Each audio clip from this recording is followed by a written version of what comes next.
Hello and welcome to Gold and Silver Assets. It's Sunday the 15th of November 2020. Yes, we're going to be talking about some scary bull market stories. I probably should have published this video when it was Halloween, but I didn't think of it at the time. Anyway, what is so scary about a bull market, you might be asking? Surely it's really easy to make a profit when the bull is charging. Well, not necessarily. Investors at any level can lose in a bull market, beginners and experienced investors alike. Even some of the world's top investors can have problems. Sir John Templeton once said, "Bull markets are born on pessimism, grow on skepticism, mature on optimism, and die on euphoria." And I do believe this is true. In terms of gold, silver and the miners, we, I think, have left the pessimism stage and are currently in the skepticism stage. We therefore do have a way to go, and most of the gains in these sectors do occur in that last euphoric phase. The path to the euphoric top is not a straightforward one, and investors can fall foul to a variety of pitfalls along the way. A bull market does not guarantee profits. I therefore thought that it would be useful to look at some real life stories to highlight some important lessons that it would be good to learn in advance. Now, don't get me wrong, with these stories, I'm not dissing the people involved at all. We've all had or will have similar experiences at some point. This is purely just to learn some lessons. I'm going to start with a story from someone I know in real life. At the time, he was a student in his mid-20s on a meagre student stipend, and he did do extra work in the weekends to supplement that stipend. Now, other than my close family and you, everyone thinks I'm financially illiterate, and I don't discuss anything related to investment or finance because I can't be bothered dealing with all the assumptions and all the pushback. Anyway, a small group of us were having dinner one day, and this lad recounted this very interesting story, which I've listened with great interest. He told the story much better than I can because he's quite a character, but also he was very emotionally involved in it, and just listening to him tell the story was actually very instructive. This is the chart of XRP in US dollars on the daily scale. In 2017, he became interested in cryptocurrencies and decided to take a punt on XRP. He had dabbled a bit in the stock market for the first time about a year earlier and had made about a small single-figure percentage profit. So nothing life-changing, but it gave him a little bit of confidence. And being in his mid-20s, he had never experienced a bear market. So I think it's fair to say he was a relative newbie. Now, in November 2017, that's around here, he had bought $10,000 worth of XRP at 20 cents. Now, it didn't take long for price to go up. It actually went up pretty sharply. It's almost vertical on this chart here. And initially it doubled, it tripled, quadrupled. And by New Year's Day, he had a 10-bagger on his hands. And as each day went by, he was calculating how much money he had earned that day. And it was a lot more than he was earning from his work and his student stipend. And he was imagining higher and higher returns. The price finally peaked at $3.50 up here. And at that point, his investment was worth $175,000. That's huge. And for him, certainly, that would have made a massive difference to his life. But he didn't sell in the hope of even more gains. He expected this bull run to keep going on indefinitely. I think part of that is because he had never experienced a bear market and so didn't have that worry about the dangers of rapid price rises. Anyway, as January progressed, the price plummeted down here like this pretty rapidly. And he said that although this was a shock, he still had hope that price would turn around and go back up and exceed its previous peak. But of course it didn't, and there were a couple of bounces along the way. So you had one bounce over here and another one over here.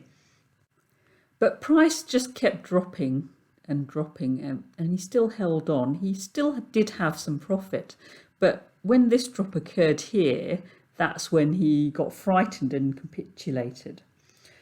He sold his holdings here at 35 cents. From the way that he recounted the story, it was obvious that he found the whole experience emotionally exhausting, and he was actually very unhappy with the outcome. I pointed out to him that he had actually made $7,500 in profit, and that's a 75% return. And it would have taken him a lot of weekends of work to earn that. But that didn't really matter to him. His thoughts were fixated on how much he could have made. Gains that weren't realised can feel equivalent to a loss.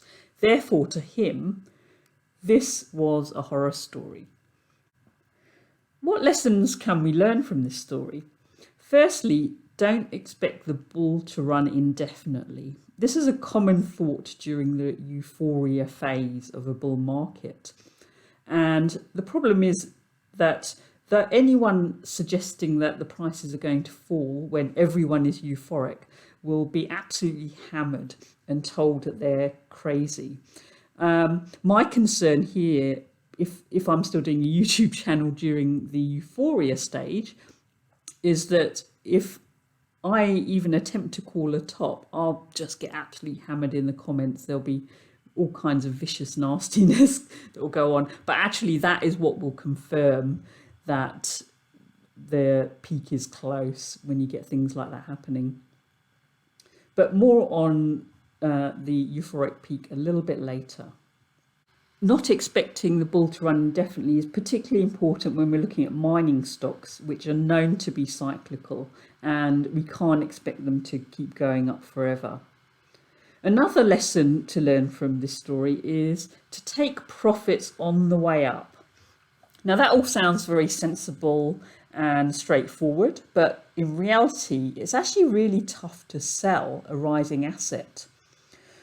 One potential strategy is to take out your original investment once the stock has doubled or tripled, and that means that the remaining stocks that you own are free basically, and you can invest the profits elsewhere, and so it's a kind of diversification as well. Having the next tick strategy also helps. Think about the factors that would make you sell. One of the big problems with investing and trading is that people are never happy regardless of the result. It's just that kind of industry. If the lad that I talked about in this story had invested in something else, some other kind of stock, and had made $7,500 profit selling at the top or very close to the top, he would have been absolutely ecstatic, I'm sure. The XRP trade, however, gave him exactly the same return, but he was very unhappy with it. That was the story of a newbie. Let's move on to the story of a genius, Sir Isaac Newton. Now, there's no doubt that this guy had the brain the size of a planet. He was also well off and was an experienced and cautious investor. Most of his investments were in government bonds, which gave him a good stream of income. And he also owned a few stocks, and one of those stocks was the South Sea Company, which he was an early investor of at £100 a share. So that's in this time span over here. At the end of 1719, so that's around here, he held about £13,000 worth of this stock. At today's value, that's about £2 million. 4 months later, the stock had risen very, very nicely. And so that's this move over here. And he decided that he'd actually made enough money and decided to sell out. And he actually made a profit of £20,000. So he more than doubled his initial investment. And the profit alone was actually 200 years worth of salary as a professor at the University of Cambridge.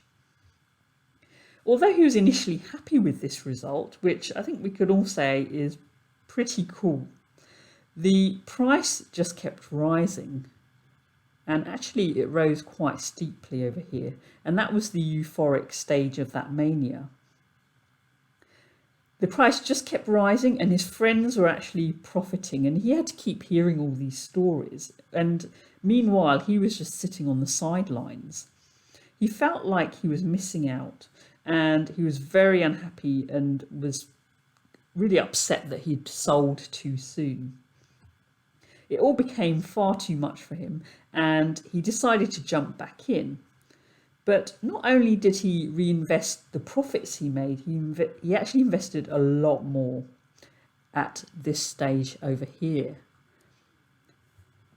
Initially, things went well and stocks rose, but then price topped out over here and prices came crashing down.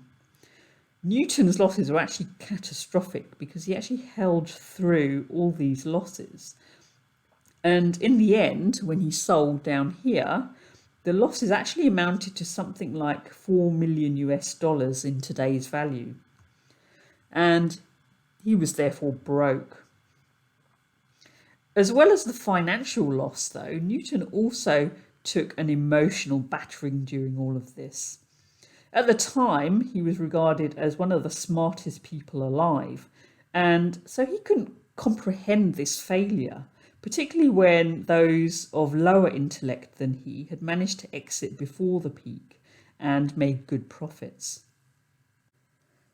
These are the lessons for Newton's story. The first is not to mistake a bull market for genius. Rising prices and rising profits can make people overconfident. And one of the things that I've learned is that mathematical and scientific intellect is not necessarily correlated with success in the markets. Newton made the mistake of adding much bigger bets during the later stages, during the euphoria. And the problem with this is that as the bull market progresses, the risk-reward asymmetry decreases. And so that's one of the things I've been looking at for quite a while now. You want to make most of your investments when the risk-reward asymmetry is large, and the larger the asymmetry, the better. So from this, I reckon that you want to have most of your investments in place during the pessimism and skepticism phases of the bull market. Emotions do play a huge role in decision making, and it was FOMO that led him to re-enter in the late euphoria stage. And Newton explained his lapse by saying, I can calculate the motions of the heavenly bodies, but not the madness of people. This last story is of one of the world's top investors, that's Stanley Druckenmiller.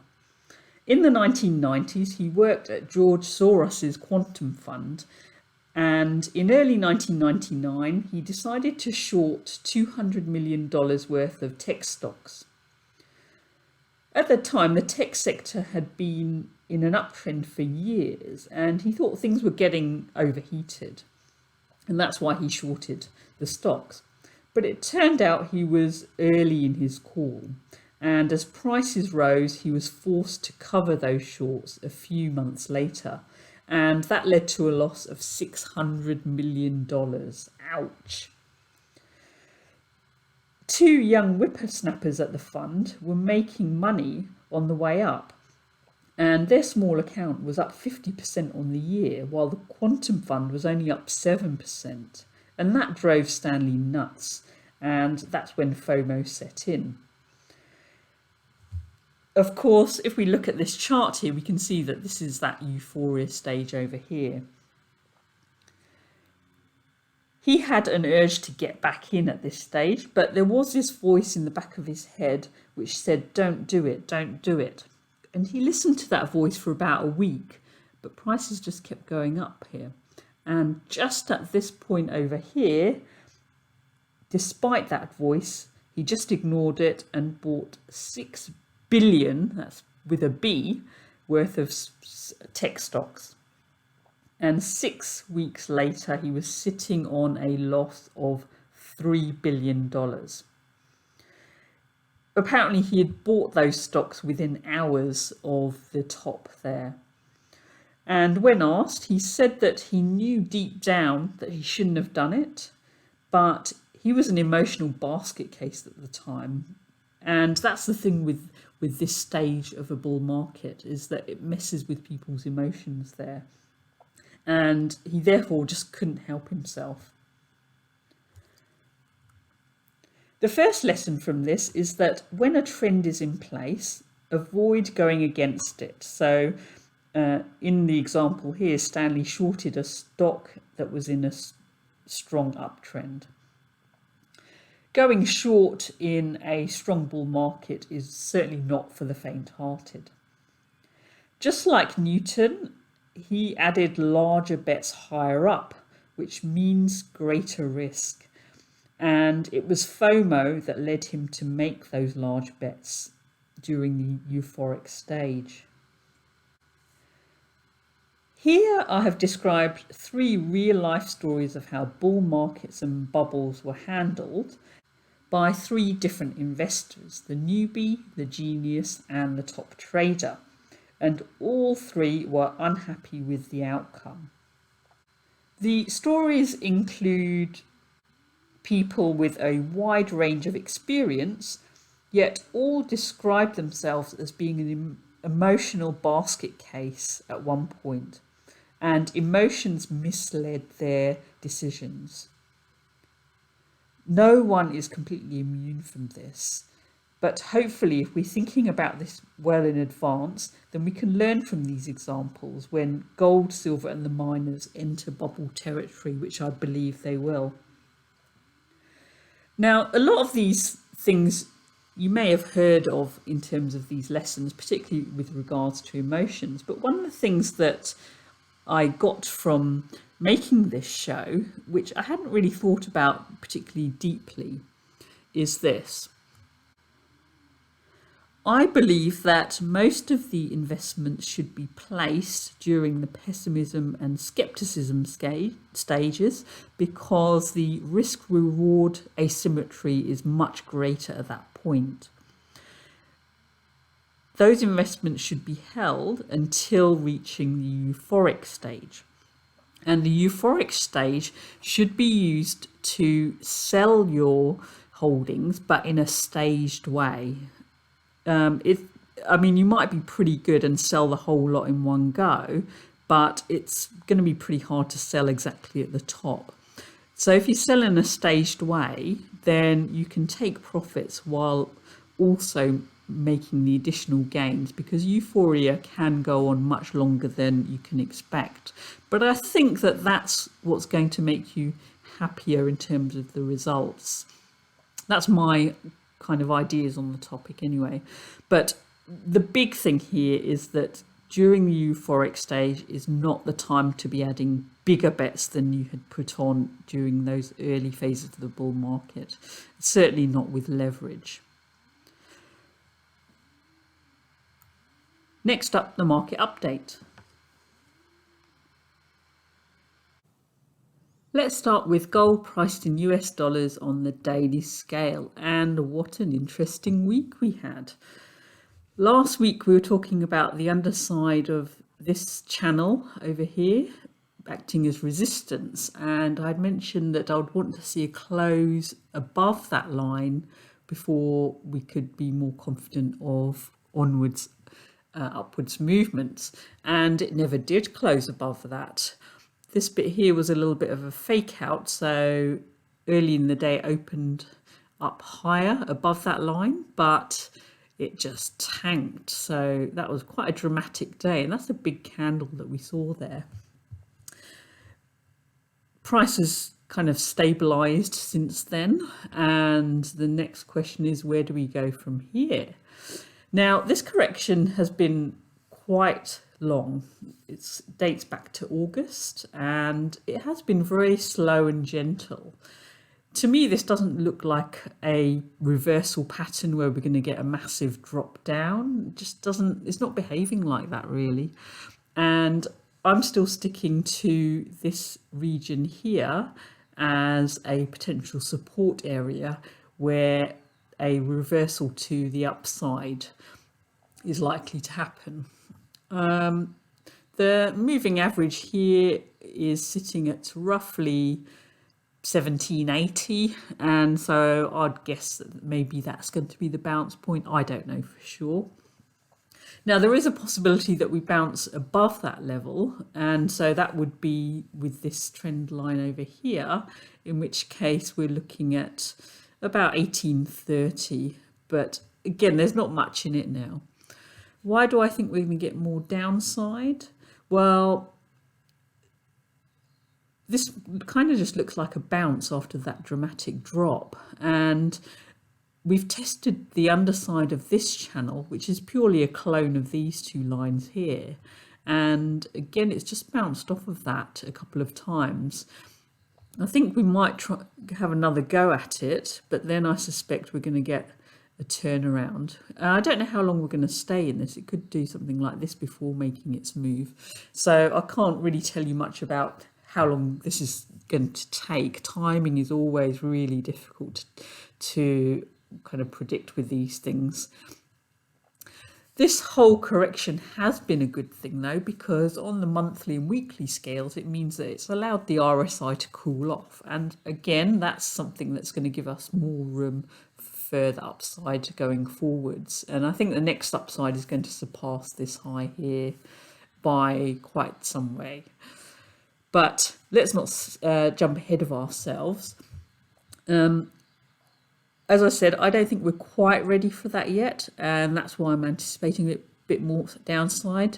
But I would start to consider changing that view if we do close above this line over here. Let's move on to silver, priced in US dollars on the daily scale. And again, we've got that similar kind of flag pattern here. And again, we had the same situation. So last week I was talking about this upper resistance here, which was a confluence of resistance. So that was the long-standing horizontal resistance line, as well as this downsloping trend line here. And it never actually even reached that point there. It just got rejected before that. And we also had this line here, which is similar to what we had in gold, and again it never really closed above that line, and we had a dramatic price drop. So price seems to be moving within this channel over here now, and so again I've cloned this line and joined the lows, and we've got this line over here. So again, I think that you know, if it does go up a little bit, I think it's going to turn back down again. It's tested this line a few times now, and if that breaks, so we're looking if price goes below 24 really, then we're looking at some more downside. Note that we still have some ways to go before we reach that 200-day moving average as well. And again, that kind of drop would fit with what we might see in gold as well. There is a possibility though that this could just steam upwards, and if that were the case, then I'd be looking for a break above this line over here, and certainly above the $26 level. And finally, moving on to the GDX on the daily scale. And last week we were roughly around here, and then I had mentioned that I thought price was probably going to turn around at that point, but actually it just steamed up. But interestingly, it got close to this upper trend line that I'd drawn, and that was drawn by cloning the lower trend line and moving up there to join this high. It never quite reached there, and we had quite a dramatic turnaround here. This is quite a large gap here. And we had some follow through from that as well. We've got a little bit of a bounce, but it's not looking that strong a bounce as well. So if we do get that downwards movement with gold, I think this is going to come down as well. And at the very least, I think it will hit this 200-day moving average, as well as this lower trend line. The big question, of course, is that going to break? I think it's too early to say at the moment. It just depends on the proportion of the moves of the miners compared to the moves that we're going to get in the gold. Anyway, it's looking quite interesting, but I think we are coming closer and closer to potential buy points, both from what we're seeing in the charts and in terms of seasonality. So, the other thing to be aware of is that catching the exact bottom is always very, very difficult. But remember that if those of you who believe in the bullish case, that would suggest a turnaround, and the next move up is likely to be a large one based on what we're seeing in the charts. I've added a section on the website to show the market report charts with my trend lines drawn in, and so that's if you want to have a closer look, and it means that I can update them intermittently as things happen in between the video shows. So if you're interested, take a look at that. That's it for me for this week. I'm off to the beach. See you next week. Bye.